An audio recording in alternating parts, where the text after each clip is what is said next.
Saudações. Então, parte 3, então. Eu não vou me estender muito sobre as coisas que eu já disse em vídeos passados. Então nós temos a geopolítica clássica tentando explicar o conflito na Rússia, e você tem as ponderações feitas ah, pelos alunos do Olavo de Carvalho, né? Em especial levando em consideração o debate entre o Olavo de Carvalho e o Alexander Dugin, e como eles veem essa questão. Assim, são nas duas visões o que ocorre entre a Rússia e ali, né, nessa disputa entre Rússia e OTAN. Na verdade, segue aqueles parâmetros ainda da geopolítica clássica.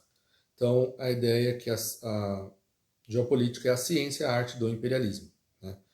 Então, eu vi recentemente um vídeo em que o Olavo de Carvalho ele traça, né, a geopolítica apontando, olha, tem o Mackinder, depois o Hoffer, né, o Hoffer que vendeu essa visão para os nazistas, né, ele tinha também aquela ideia do vril, né, e disso ele já pula para a questão do Dugin, né. Aí ele traz também da escola russa, ele traz Yugerskoy, né, a teoria do Yugerskoy, no início lá assim, explicando o eurasianismo, e depois ele já pula para o Dugin, né. E aí eu vou tentar demonstrar por que isso tem uma certa limitação. Eu acho interessante lembrar que o próprio Olavo de Carvalho ele apontava que, olha, nós não temos acessos a tudo que vem lá da Rússia, nós não falamos russos no geral, a gente fica dependendo do que os outros ocidentais estão passando para a gente. Então, é necessário que seja estudado mais essa questão do eurasianismo. O que eu vejo os alunos do Olavo de Carvalho fazendo, no geral, e aqui é uma crítica mesmo, tipo, porque eu acho que eu vi muita conversa muito arrogante, muito prepotente nesses últimos dias, arraigando para si, né, a capacidade de analisar o conflito como se ninguém mais conseguisse entender nada, mas as pessoas intuitivamente conseguem perceber que tem alguma coisa errada na narrativa ocidental e alguma coisa errada também na ideia de que há três poderes tentando lutar pela hegemonia do mundo, os três poderes globalistas, né? Seriam os globalistas, os russo-chinês e os islâmicos, né? E os muçulmanos. As pessoas têm E eu já parto de um outro princípio que é existem os globalistas, que são essas forças supranacionais, que querem estabelecer sim um governo mundial nos moldes de um quarto mundo, que, ou seja, não é nem um terceiro mundo, como é o Brasil, mas um quarto mundo em que as pessoas vivam em maior comunhão com a natureza, com menos acesso a certas benesses, né, no geral, a população no geral, com estados menores, ou comunidades menores, algumas nem estados, mas que estejam unidas num grande organismo de controle mundial e que nenhuma liderança local consiga fazer frente a essa liderança global. É claro quando você vê os Rothschilds falando, os Rockefellers e tudo mais, é isso que eles gostariam de ver para o mundo. Mas aí falta combinar com os russos, ou seja, falta combinar com todos os demais, que são as lideranças globais, né? Então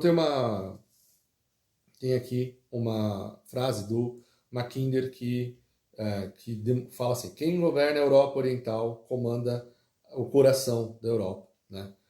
O coração do continente eurasiano, e quem governa esse coração comanda a ilha mundial, onde está a maior extensão continente de terra no mundo, e quem governa a ilha mundial comanda o mundo, né? Então isso era uma ideia já no século que vinha se desenhando no século XIX e que entrou com toda a força no século XX, né, desde o início do século XX, em que apontava assim, olha, é necessário uma política de contingenciamento da Rússia, porque se a Rússia se expandir muito para cá, ela vai governar o mundo, né? E então essa ideia do Estado como agente e que usa de pretextos expansionistas. Então é aquela ideia de que o Japão, para conquistar a Coreia, ele se utilizou de discursos que não necessariamente faziam sentido ali internamente. Os japoneses não precisavam de nada. Então tem aulas do Olavo de Carvalho em que ele aponta para isso, e isso é a geopolítica clássica, né? Só um segundo. Perdão, mais uma interrupção aqui. Então tá. Então o Olavo de Carvalho ele aponta, né, ele parte dessas premissas e ele aponta para ele sintetiza, né, as ideias do Dugin como tendo origem nessas visões geopolíticas clássicas, no eurasianismo, que tem a sua fundação ali, que vai passando por aquela linha do Yugurskoy, e ele pega alguns elementos do esoterismo, desse esoterismo eurasiano, né? Ou seja, que junta elementos do ocultismo russo com o esoterismo europeu e americano, e norte-americano, da Helena Blavatsky e do Hus, e faz uma amálgama ali e chega numa tese que é basicamente o seguinte: existem desde o início dos tempos, existia um império terrestre, né, que é representado nas lendas antigas por Shambhala, e um outro império que é antigo, ancestral, que é o Império Atlante, né, que seria um império marinho, né, e ele defende que o poder dividido por governos dos povos hegemônicos em suas extensões de terra. Então, assim, a ideia é que o ideal é que os povos que o poder, né, do mundo seja dividido por governos dos povos que tenham a hegemonia nas suas extensões de terra, né, e que esses são os de Shambhala, e que existe um outro grupo que se utiliza das forças marítimas para se intrometer em todos os outros lugares do mundo, né? E aí ele enxerga, né, alguns centros de poder e são naturais, e que qualquer intervenção nesses eixos são, na verdade, de uma intromissão dessas forças atlantes. Então isso aqui estamos lá em Olavo de Carvalho e Dugin, e aí no debate entre eles, né? E aí a ideia é que a Eurásia seria compartilhada, né, o continente eurasiano seria compartilhado, o poder deveria ser compartilhado pelos eixos Rússia e Alemanha e França, né? Então tem ali a Alemanha ali no meio e a França ali na ponta do continente. A Grã-Bretanha, por ter essas aspirações marítimas, ela faz parte do inimigo, porque seria uma força de imposição ultramarina, né? E então esse é o eixo que o Dugin advoga.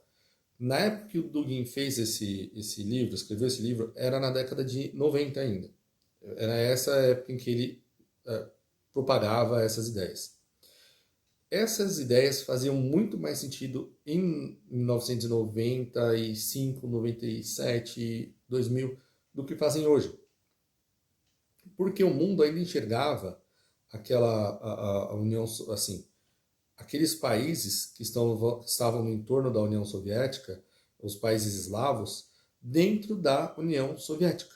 Então, isso para mim foi uma tentativa. Por que os russos se utilizaram dessas teorias do Dugin? Porque elas são facilmente comparáveis por forças ocidentais, né, em especial na Europa. Então, quando houve a dissolução da União Soviética, imaginemos que o Pacto de Varsóvia tivesse se mantido, né? A Polônia tivesse se tornado neutra, a Ucrânia, a Ucrânia ainda seria um problema ali, mas teria que ser reintegrada, continuaria nesses esforços russos de reintegração, e a Alemanha ela teria hegemonia natural sobre os países cristãos ali do centro da Europa, em especial os católicos, e a França ali ficaria com o entorno dela ali, Bélgica e Suíça e até a Dinamarca, e aí tem alguns cantões neutros ali na Europa, como é a Escandinávia e tudo mais. Isso parecia muito simples era muito fácil de vislumbrar que isso se desenhasse dessa maneira, né? E se o Dugin se as coisas fossem da maneira como o Dugin estava advocando, o que nós deveríamos ter visto, né, era justamente essa junção, essa integração da Rússia aos demais países europeus e à comunidade europeia. Porque se a União, essa unidade, tivesse acontecido essa integração, nós já teríamos isso aqui que está sendo descrito aqui, né? E o que aconteceu? Como eu apontei no vídeo passado, o que aconteceu foi diferente. Foi que a Rússia foi sendo cada vez mais ostracizada e a OTAN foi pegando aqueles países que eram do antigo Pacto de Varsóvia e foi avançando na direção da Rússia até chegar agora na Ucrânia, né? Então, você vê que essa tese do Dugin e esse eixo Rússia, Alemanha e França, parece que eles foram ficando mais distantes e não mais próximos, né? Então, aí aqui podemos colocar quaisquer que sejam os motivos, mas eu vejo isso do Dugin mais como uma propaganda para fora do que algo em que os russos acreditam em si. E eu até acho que o que eles acreditam de fato, no que eles publicam lá sobre o eurasianismo, tem um potencial de destruição maior do que a visão do Dugin. Comentei na parte 2 que houve em 2014 uma rusga entre o grupo do Dugin e o grupo do Putin, porque o Dugin ele tem uma visão diferente para a Ucrânia daquele grupo do Putin. A visão do Dugin é que os ucranianos deveriam ser, se o caso, até exterminados, e que o momento de invadir a Ucrânia era lá, aquele momento em 2014.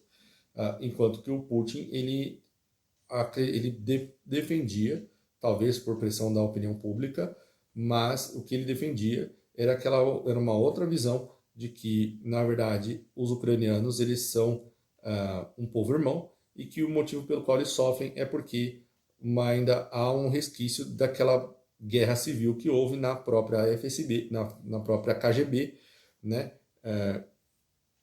E que, na verdade, as lideranças e os oligarcas ucranianos, na verdade, eles são também herdeiros da União Soviética e que aquele povo ali na Ucrânia, ele é um povo irmão.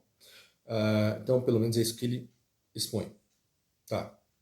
Então, eu acho que eu expus bem a visão do Dugin e a visão que foi debatida do debate do Olavo de Carvalho, ok? Ok. Mas essa não é a visão que é hegemônica lá na Rússia. Se você parar para observar a estátua de quem está sendo construída no Cazaquistão, todos aqueles países do entorno ali, os turcos, aqueles países dos Turcomenistão, Cazaquistão, os Quistão da vida ali, que são de maioria muçulmana, mas é um islamismo sufi que não é bem, ele não é bem sunita, é uma coisa diferente, esquisita, que eles, assim, muito própria ali. Você vê as imagens do pessoal do Kadyrov, que são os chechenos lá, e eles vão rezar e eles rezam nas paredes da igreja ortodoxa. Então é uma coisa assim completamente maluca, difícil de entender para quem está fora, para quem está de fora. É um sincretismo que a gente não consegue entender direito ali entre a igreja ortodoxa russa e os muçulmanos. Eles têm uma parte, escolas esotéricas próprias que a gente não entende direito, que a gente não consegue alcançar aqui do Ocidente. Então, vamos lá. Eu, inclusive, às vezes eu olho para o mundo e falo, poxa, fiz burrada na faculdade. Eu fui, quem não sabe, né? Eu sou, trabalho, sou contabilista, né? Profissional de contabilidade e minha primeira formação. E depois eu fui para beletrista, né? Que é profissional de letras. E aí eu fiz alemão, né? Na USP. Então, letras nessa parte de germanística, né? De estudo da cultura e da letra e literatura alemã. Mas eu fico olhando e falo, poxa, devia ter feito russo. Às vezes me dá vontade de aprender russo. Vamos ver daqui para frente como o mundo vai se desenhando, né? Mas então a visão do que o Putin defende abertamente. Calma. A estátua de quem está sendo lá na praça no Cazaquistão, em Astana, tem uma estátua sendo erguida nesse momento. Não é a estátua do Dugin, é a estátua do Gumilyov. Né? Lev, você vai achar na internet como Lev Gumilev ou Lev Gumilov. Que ele é mais respeitado, mais estimado, já falecido, mas ele é mais respeitado do que o Dugin. Ele é mais influente do que o Dugin, ele é mais lido do que o Dugin. Você vê o Putin falando publicamente dele e ele exaltando, dizendo que era muito bom, que mais pessoas estavam lendo as ideias do Gumilyov. E as estátuas dele na Rússia e as estátuas dele a, a universidade no Cazaquistão, que é ligada, que é uma filial da Universidade de Moscou. Lá ela se chama justamente em homenagem ao Gumilyov e há uma estátua dele sendo erguida em Astana, né, na praça principal lá em Astana, lá no Cazaquistão. Então são as ideias dele que tem alcance lá na Rússia e inclusive no exército. É isso que é estudado. Então é importante a gente entender o que foi o que era, quais eram essas ideias do Gumilyov. Elas não eram bem quistas, elas não eram aceitas na União Soviética, pelas lideranças soviéticas. Eles tinham uma ojeriza e o Gumilyov, ele chegou, então ele tinha, no início, bastante resistência, né? Porque ele partia de um princípio que era o oposto da narrativa oficial da União Soviética, das correntes das lideranças soviéticas e aquilo que era ensinado nas escolas, que era o seguinte, que a Rússia eles haviam contido as invasões, os povos eslavos haviam contido as invasões mongóis. E que foi graças a essa luta e a esse heroísmo que os mongóis não dominaram toda a Europa, né? Então, que foi essencial para a defesa da Europa o trabalho dos russos, né?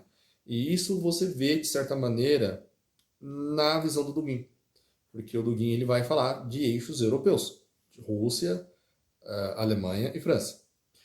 O Gumilyov ele olha para isso e fala, não, tá tudo errado. Existem esses ciclos que não são exatos, mas eles são ciclos naturais, partindo da teoria da evolução. E toda vez que eu vejo uma tese que é baseada na teoria da evolução, eu olho e falo, sai correndo, porque toda vez que a teoria da evolução é aplicada na geopolítica, o que surge é uma coisa horrenda, e eu acho que aqui não é tão diferente, então já deixo aqui um spoiler da minha visão sobre isso daqui, mas é nisso que eles acreditam, tá? Então a ideia é que os russos, eles não é que os russos eles barraram essa frente mongol. Né? O que aconteceu foi outra coisa. O que aconteceu foi que a Europa, se você olhar nos ciclos, calma, deixa eu voltar, né? Ele parte do princípio de etnogênesis, né? Então é um termo que ele se utiliza que é muito criticado pelos analistas de geopolítica clássica aqui no Ocidente, e eles falam, não, isso é uma loucura completa, uma doideira, mas é a ideia que ele esposou, é o termo que ele utilizou, e isso tem bastante influência, pelo menos ao que me parece, tanto no Putin, quanto na liderança russa, quanto nos países do entorno ali, que são aliados da Rússia. E até a Mongólia e os quistões da vida, cristãos da vida, o Kadyrov, toda essa galera aí. E então existe esse conceito de etnogênese que é assim, a evolução de grupos étnicos que são forjados pelo ambiente e pelo clima. Então existem grupos étnicos ali que estão num determinado local e variando por efeitos do ambiente e do clima, né? Acontecem alterações nesses grupos, e esses grupos eles passam por processos evolutivos, né? Que são mais ou menos homogêneos, assim, há algumas variações, mas no geral você consegue traçar períodos de 1500, 1800 anos, são mais ou menos esse o tanto que duram os ciclos, quando você primeiro traça, estabelece um grupo étnico e a sua evolução, ok? E aí ele liga com uma questão de passionalidade, seria passionalidade, né? Ou seja, que existem diferentes graus de surgimento de paixões nesses povos, né?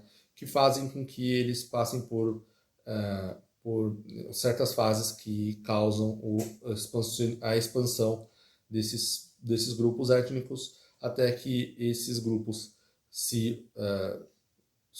eles se estendem além da conta, e aí novos grupos vão surgindo dentro desses, e até chegar um momento em que só fica a memória desses grupos, né? Dentro desses novos grupos que surgiram. Então é mais ou menos nisso que eles acreditam. Então ele vai traçando as diferentes etnias do mundo, e a conclusão que ele chega com relação à Rússia é que o que aconteceu ali foi diferente. Se você pega os russos, você traça a formação dos povos europeus como comunidade europeia, que eles já estão chegando numa parte avançada de carcome, assim, de derrocada, né? Então ele divide entre nascimento, a fase dessa etnogênese, né? Entre nascimento, desenvolvimento, aí tem o clímax, né? E aí tem um período de inércia. Então, o desenvolvimento é geralmente quando quando começam as primeiras expansões. O clímax é quando se expande no máximo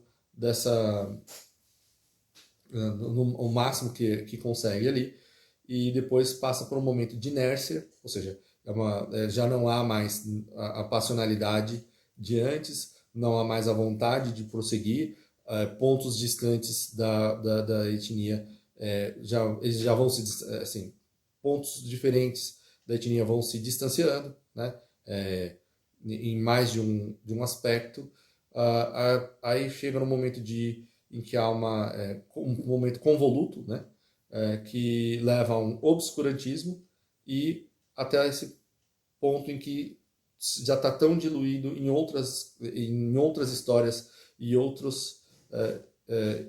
outros processos de etnogênesis, que o que sobra é só a memória na memória assim, daquela coesão, né, já diluída em outros povos, outras civilizações. Acho que, não sei se, espero que tenha ficado claro, porque isso aqui é a base do que ele vai aplicar depois para a Rússia e para a Eurásia, né? Então, o que ele aponta é que quando os mongóis entraram ali na Rússia, o que aconteceu foi que, por eles terem conseguido dominar a Rússia ali por um tempo, ele separou os russos daquele processo comum de europeu, então de desenvolvimento europeu. Então que os europeus se desenvolveram, chegaram ao clímax, eles estão agora num processo já de inércia avançada, já entrando no momento de convoluto e adentrando esse período de obscurantismo, os europeus. Mas que os russos não. Os russos, eles não são aceitos, nunca foram aceitos e não serão aceitos pelos europeus, porque eles não são europeus. O que eles são, eles fazem parte do que ele chama de superetnos, que é quando surge um grupo, né? Um grupo conquista outro grupo e ele age de forma hegemônica ali naquele outro grupo e por um período, mas diminui a passionalidade desse grupo e um outro grupo e esse grupo que foi conquistado, ele recebe, ele se desenvolve ele desenvolve a sua própria passionalidade e ele acaba herdando, né, elementos daquele grupo que invadiu primeiro. Então a ideia seria que os mongóis eles invadiram os turcos, tem ali os turco-mongóis, os turco-mongóis dominaram então os russos e isso faria com que então houve esse domínio dos russos, os russos ficaram separados houve um processo de integração, né, inclusive religiosa ali nessa região, porque que advém do fato de que os mongóis eles não dominavam, eles mantinham as comunidades religiosas locais, eles não procuravam substituí-las, né? Eles procuravam integrá-las e causar integrações através da força, né? E que uma vez apagou-se a chama dos mongóis para os turcos, para os turco-mongóis e dos turco-mongóis para os russos, né? Então essa chama está acesa nos russos e aí eles veem um fluxo de um novo superétno surgindo nessa migração islâmica que ainda estariam de pequenos cantões que ainda estariam num processo inicial de desenvolvimento e que já se aproximando do seu, assim, chegando já próximo do clímax na sua passionalidade. E isso explicaria por que por exemplo, os chechenos são mais aguerridos em batalha do que os próprios recrutas russos. São coisas nesse sentido. Então, então existe esse conceito, ele cria esse conceito de superétno, né, dos superétnos, que seria a ideia de que essa luta constante ali dentro dos povos é o que mantém aquele povo assim que cria uma nova dinâmica sem que precise surgir, sem que seja necessário aguardar um período de obscurantismo para que surja alguma coisa nova, uma nova etnia que seja dominante, algum grupo local que seja dominante ali e que consiga se expandir. Não sei se eu consegui ser claro, você me diga aí nos comentários, porque aí eu posso voltar no assunto. Mas, então, essa é a ideia. Então, se você observar a geopolítica ali da região, o que você poderia esperar é que, no momento, a promessa dos russos no momento, a tocha ainda está nos russos, mas ela está sendo vagarosamente passada para uma nova síntese ali da região, né? E essa é a liderança local natural. De acordo com essa tese, há lideranças locais naturais e não é e diferente daquela ideia do Dugin, que seria um eixo Rússia, Alemanha e França. Na verdade, não. É da periferia da Alemanha que vai surgir um novo etno, um super etnos junto que vai se integrar com os alemães e que vai se tornar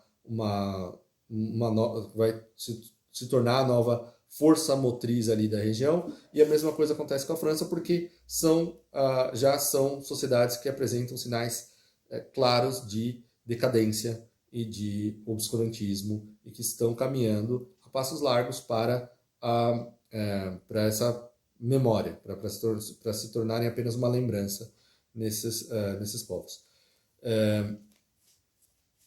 É isso que o Gumilev defendia, né? Então isso se junta a uma visão mais popular que existe lá dos ortodoxos na Rússia, que é a Rússia como quarta Roma, exercendo os poderes seculares e espiritual sobre toda a cristandade, né? Então a ideia da Rússia como quarta Roma, então teria havido Roma, depois Bizâncio, né, Constantinopla, e aí depois o Sacro Império Romano, e aí a quarta Roma seria Moscou, né, o Patriarcado de Moscou, né, não reconhecendo, portanto, a hegemonia da Igreja Católica por toda a cristandade, que também estaria em passos avançados de obscurantismo, e que uma nova força tem que surgir, e essa força justamente deve advir desse contato com os patriarcados ortodoxos, e que daí viria esse novo, né, e que esse é o curso natural das coisas. E aí vem a parte mais perigosa das ideias do Gumilev, da maneira como eu entendo pelo menos, que é a ideia de que a Rússia não precisa do restante do mundo, mas o contrário. Então a ideia seria que, como isso são processos naturais e que os povos eles passam por isso de forma natural, e que tentativas de lutar contra esse processo só criam quimeras que nascem e morrem mais cedo, que nascem de forma convoluta, de forma inorgânica, e que causam muita destruição e morrem mais cedo. E aí ele vai falar então dos estados que têm outros dois tipos de civilizações, que é uma civilização parasítica, que é a ideia de povos que são naturalmente mercantis, e aí ele vai colocar, por exemplo, fenícios e outros povos modernos, um determinado outro povo moderno que eu imagino que você saiba qual é, porque se eu disser aqui o YouTube caça o canal, né? Então, mas ele parte dessa ideia de que existem civilizações parasíticas que têm sua cultura e que impedem que elas se misturem com outros povos, ou seja, não criam não criam nem superetnos, nem novos etnos, e que elas não atingem um momento de desenvolvimento, mas que nadam no desenvolvimento dos outros, e quando chega no momento de obscurantismo, elas migram para outro que ainda esteja sadio. Bom, novamente não preciso dizer de quem que eles estão falando. Um exemplo seriam alguns povos fenícios, outros civilizações mercantis. Olha o contraste com a ideia do Dugin. A ideia do Dugin é que existem povos que são atlantes, né, de espírito atlante, e que são ultramarinos. Vê como esse conceito some aqui no Gumilev, de certa maneira. E então o Gumilev ele tem essa ideia de que de estados quiméricos, os Estados Unidos seriam um estado quimérico, ou seja, um estado que ele é inorgânico, é um grupo que vai e ele elabora o estado primeiro, e depois ele começa a trazer pessoas de fora, e isso gera uma liderança que não é orgânica, ela é inorgânica, então ela não está enraizada, então ela se espalha para o restante do mundo, nessa de se espalhar para o restante do mundo é que, uh, surgem os males, que ela acaba vendendo esses males para outras civilizações, e que a tendência de estados assim é a desintegração, e que dificilmente são estados que duram por 1.000, 1.500 anos, que geralmente esses estados quiméricos se desfazem antes disso, e que aí sim surgem novos etnos, e aí de repente a região pode até ser reintegrada num super etno, mas isso de forma orgânica no decorrer, seguindo aquilo que ele enxerga dessa teoria cíclica, né? E aí, então você teria isso, e a Rússia, então a Rússia e esse bloco eurasiano, ele não precisa do restante do mundo, mas é ao contrário, o restante do mundo é que precisa da Rússia. E aí essa tese era crítica à divisão que estava ocorrendo no final da União Soviética, porque ela fazia com que russos ficassem presos em cantões fora da Rússia, e muitas vezes em cantões que não eram, eles viraram minorias nesses lugares, e a forma orgânica de integração ali já dizia que ou esses russos seriam engolidos ali criariam fariam parte de novos superétnos ali, ou que eles seriam completamente destruídos, ou integrados à civilização europeia, que está caminhando para o obscurantismo. Então veja como nessa visão esses cantões, como é o cantão de russos na Ucrânia, são anátema a essa visão.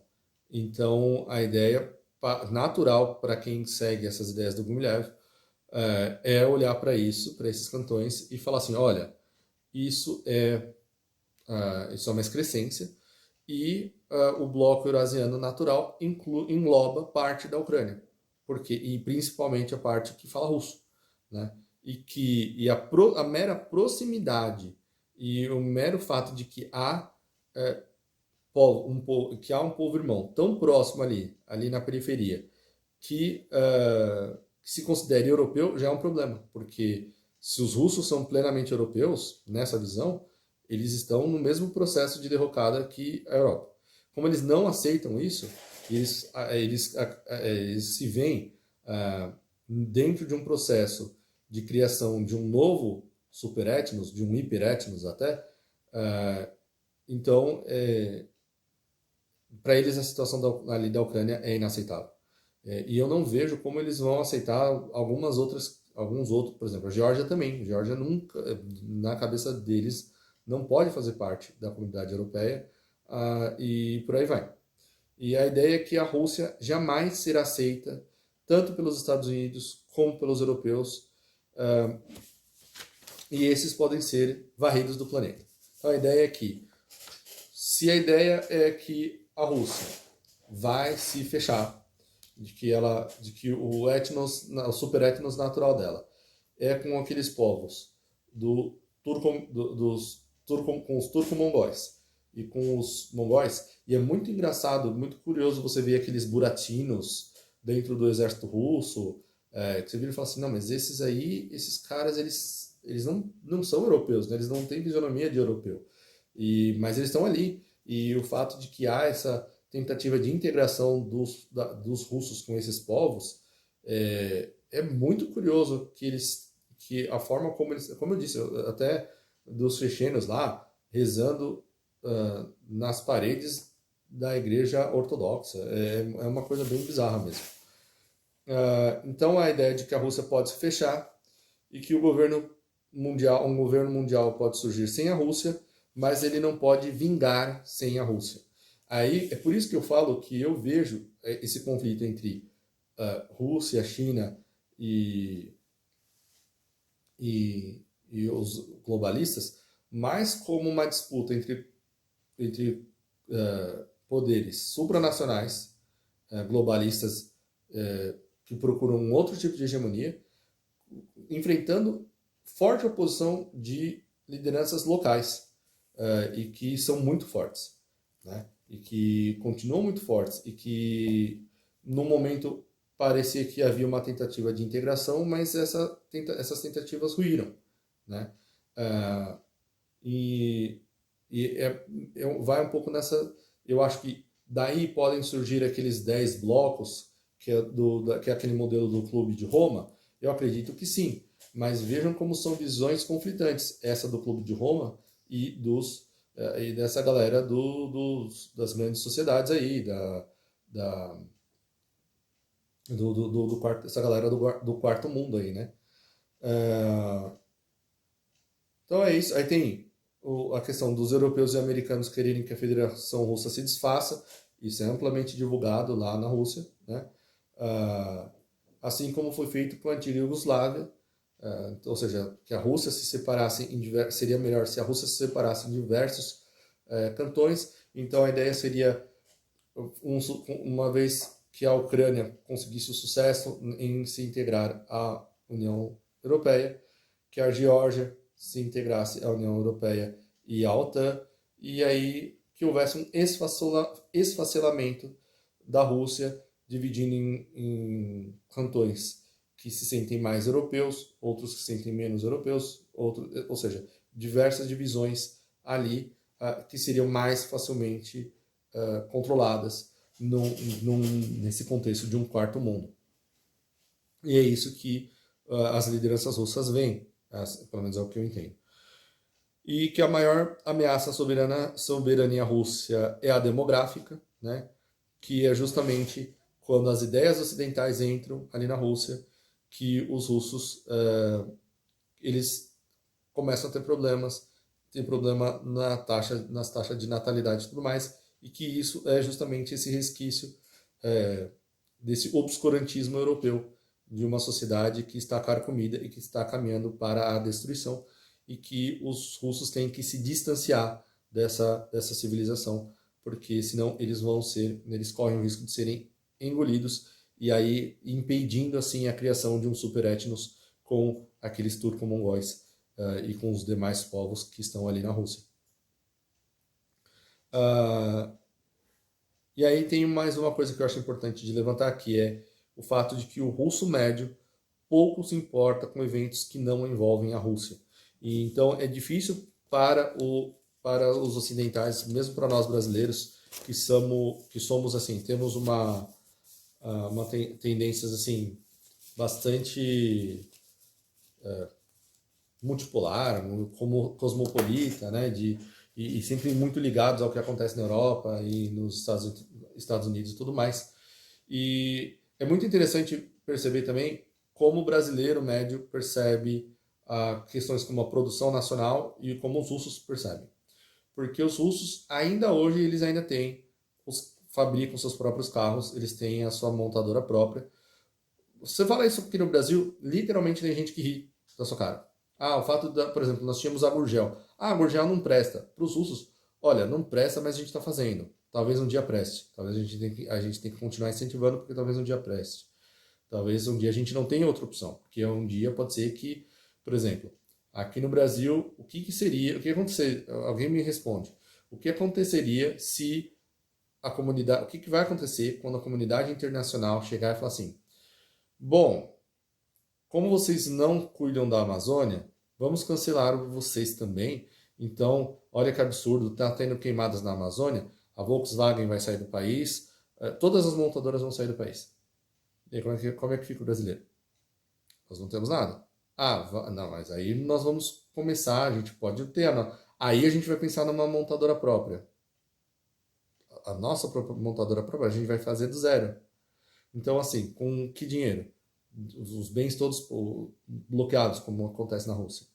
Então, essa é uma coisa que o russo comum tem plenamente. Eu estava vendo entrevistas com os russos do que eles estão achando da guerra, né?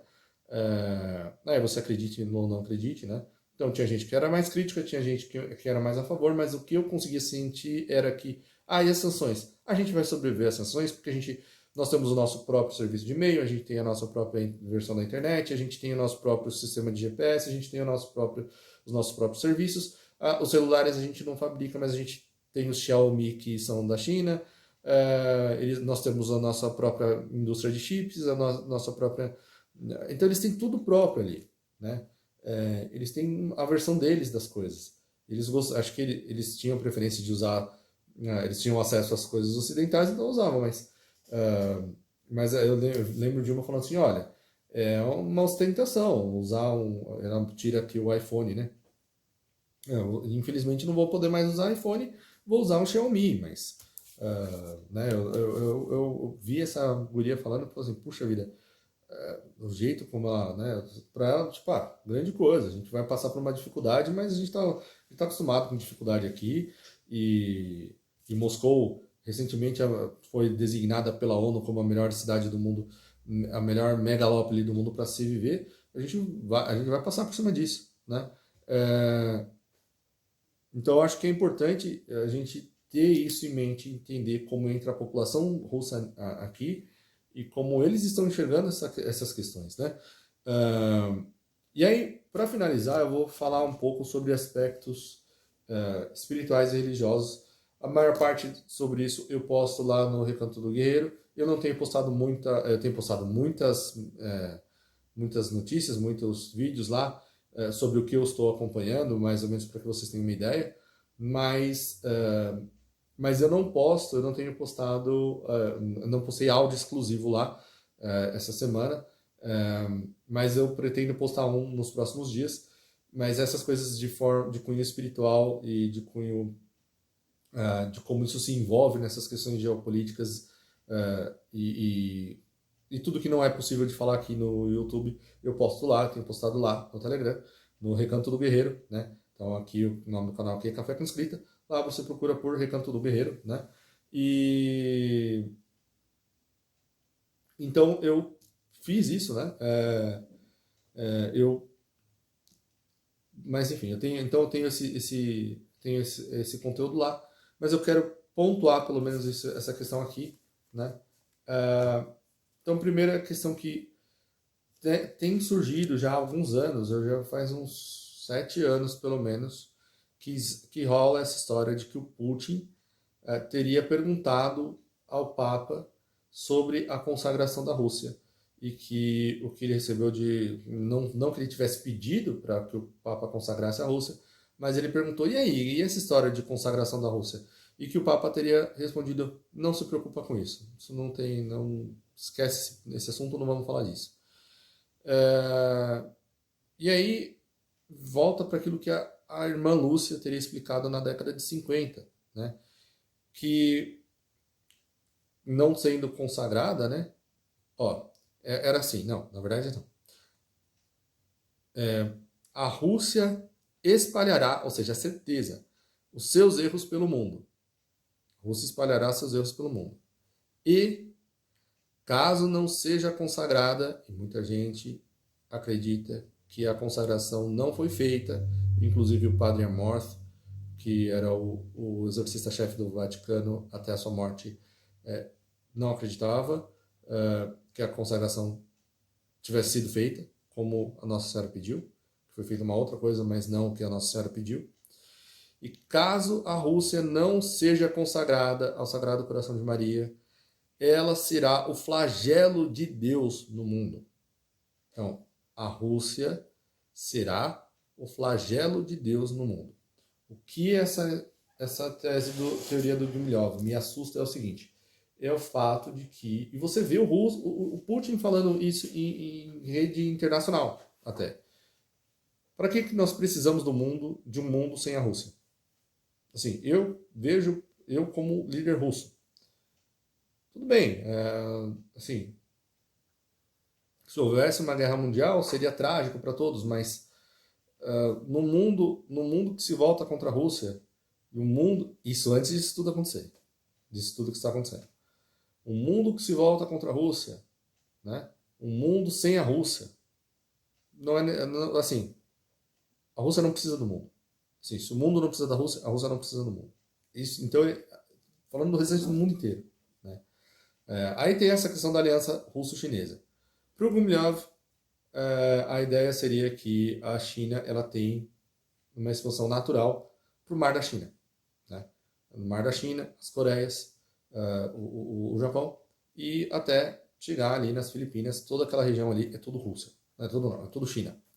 E que essa seria, então assim, a China tem uma chance de sobrevivência se ela conseguir criar um superetnos a partir dali, né? Do contrário, também já está, assim, todas seria mais uma civilização já dando com, assim, próximo ao obscurantismo já, né? Então, buscando, precisa encontrar novas fontes de passionalidade. Seria em resumo, seria isso. E aí tem aquela velha ideia de que os russos invadiriam o Canadá, ficariam com a Europa e o Canadá, e que as forças eurasianas tomariam a Europa e o Canadá, ou guerreariam contra a Europa e o Canadá, que seja para aniquilar o planeta Terra, e a China ficaria com os Estados Unidos, né? Ficaria responsável por acabar com esse estado quimérico que se formou ali nos Estados Unidos. Você vê esse tipo de ideia no Dugin, né? Então, essa ideia você vê realmente, então você percebe que existe algum ponto ali de, assim, uma vez gerado o conflito, que, assim, é necessário, é possível você ver que nesse ponto são dois lados da mesma moeda. Ou seja, é um feito para vender lá fora, para vender para alemães, para americanos, para brasileiros, que é a ideia do Dugin, e um outro ali para que dá maior sustentação para essa aliança eurasiana ali da Rússia com os países do entorno. E novamente, o Guilherme assim, eu chego a ter a impressão de que aquele pessoal do Cazaquistão se enxerga como os próximos a receberem a tocha, a linha Astana. Também acho importante apontar para o fato de que as maiores críticas que eu estou vendo lá na Rússia ao Putin não é que ele invadiu a Ucrânia, é que ele invadiu tarde demais a Ucrânia, que ele deveria ter invadido em 2014, 2015, e não agora, que agora deixou eles se fortalecerem muito e receberem muita ajuda ocidental e ficou muito distante daquilo que aconteceu na Euromaidan, então ficou mais... Então, essa é a maior crítica que eu vejo ao Putin. Então, o que eu posso esperar é o seguinte, que depois do Putin vai ter gente mais agressiva do que o Putin. É só isso que eu consigo esperar, pelo que eu vi dos especialistas. Eu não vi nenhum especialista russo falando nada diferente disso. Assim, né? Nenhum deles falando assim, não, a gente tinha que ter conversado mais, devia ter havido mais diálogo. Eu vi oligarcas russos fora da Rússia tentando se distanciar, porque mora fora da Rússia, falando assim, pô, mas... Né, olha só que crápula e tudo mais. Mas, no geral, dos especialistas russos, o que eu vi foi isso. Então é isso. A Rússia, eu acho que é muito perigoso. Pode ser que existe essa tese dos estados civilizacionais, que a Rússia ele acabe liderando o início de processos de blocos que se separam do mundo, então fica um bloco separado aqui, o outro separado ali, o outro separado ali, e talvez as forças globalistas estejam vendo isso como, olha, é excelente, porque eles vão se fechar, e depois os chineses vão se fechar, os russos vão se fechar, os europeus vão se fechar, os australianos vão se fechar, os norte-americanos vão se fechar, e todo mundo vai se fechar num primeiro momento. Acaba com essa ideia de uma internet global, de um mundo conectado no primeiro momento, mas todos eles vão ruir dentro das suas lógicas internas e depois disso vai surgir o quarto mundo e aí um governo mundial. Pode também vejo aquele outro cenário que é o cenário do Clube de Roma, de que é possível que esses blocos se fechem, e aí surge uma outra ameaça global, seja uma invasão alienígena, falsificada ou não, o que quer que seja, e que esses blocos, então, entreguem suas forças em comum acordo para uma única força. Eu tenho certeza que quem segue, quem lê o Apocalipse, enxerga claramente algo assim acontecendo. E eu sempre parto do princípio de que é bom a gente não tentar interpretar muito o que está no Apocalipse, porque os doutores da lei não souberam interpretar a vinda do Messias, e eles eram os doutores da lei, né? Então a gente tem que tomar muito cuidado. Ninguém acertou, assim, eu não sei de nenhum grupo antes da vinda de Jesus Cristo que acertou como seria a vinda de Jesus Cristo.